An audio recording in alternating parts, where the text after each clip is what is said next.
makanan dalam ekosistem mengenai jaring-jaring makanan. Coba saya tanya, pernahkah kamu melihat seekor burung memakan serangga atau kucing memakan tikus? Dari peristiwa tadi dapat terjalin rantai makanan. Apa itu rantai makanan? Rantai makanan merupakan peristiwa makan dan dimakan yang terjadi di alam.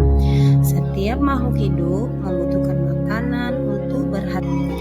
Pada rantai makanan terjalin hubungan timbal balik antara produsen, konsumen, dan dekomposer.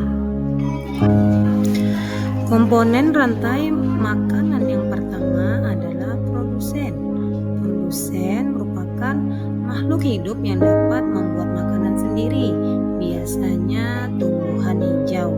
Mereka menggunakan sinar matahari untuk mengubah air dan karbon dioksida menjadi makanan melalui proses fotosintesis. Komponen rantai makanan yang kedua adalah konsumen. Konsumen merupakan makhluk hidup yang tidak dapat membuat makanan sendiri, sehingga mereka harus memakan makhluk hidup lain. Konsumen dibagi menjadi beberapa tingkatan. Pertama, konsumen tingkat 1 atau hewan herbivora.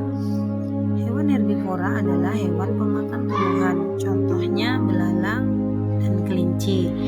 Kedua, konsumen tingkat 2 atau disebut hewan karnivora.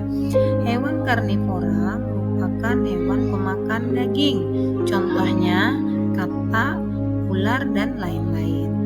Yang ketiga, konsumen tingkat 3 yang disebut hewan karnivora atau hewan pemakan karnivora lain, contohnya elang dan singa.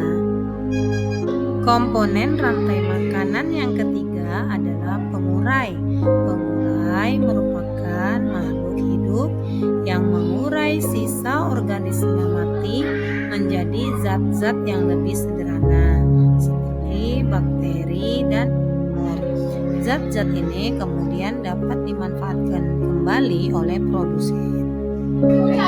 Contoh rantai makanan yang terjadi di hutan seperti daun pada pohon dimakan oleh ulat.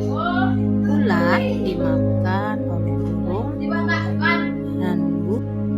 Contoh rantai makanan yang terjadi di padang rumput seperti rumput dimakan belalang, belalang dimakan katak, katak dimakan ular, ular dimakan elang. Sedangkan contoh rantai makanan yang terjadi di air liar seperti teratai dimakan kecebong, kecebong dimakan katak, katak dimakan ular air. Contoh jaring-jaring makanan yang sering terjadi di kehidupan seperti produsen dimakan oleh konsumen tingkat 1, konsumen tingkat 1 dimakan oleh konsumen tingkat 2, konsumen tingkat 2 dimakan oleh konsumen tingkat 3. Rantai makanan sangat penting bagi kelangsungan hidup semua makhluk hidup yang ada di bumi. Jika salah satu mata rantai makanan terputus, maka keseimbangan ekosistem akan terganggu. Misalnya, jika populasi serangga berkurang drastis, maka populasi burung pemakan serangga juga akan berkurang. Rantai makanan adalah salah satu cara alam untuk menjaga keseimbangan ekosistem. Melalui rantai makanan, energi matahari disalurkan dari produsen ke berbagai tingkatan konsumen, hingga akhirnya diurai oleh pengurai. Dengan memahami rantai makanan, kita dapat lebih menghargai dan melindungi setiap makhluk hidup dalam ekosistem. Sampai di sini dulu ya materi pembelajaran hari ini. Terima kasih. Assalamualaikum warahmatullahi wabarakatuh.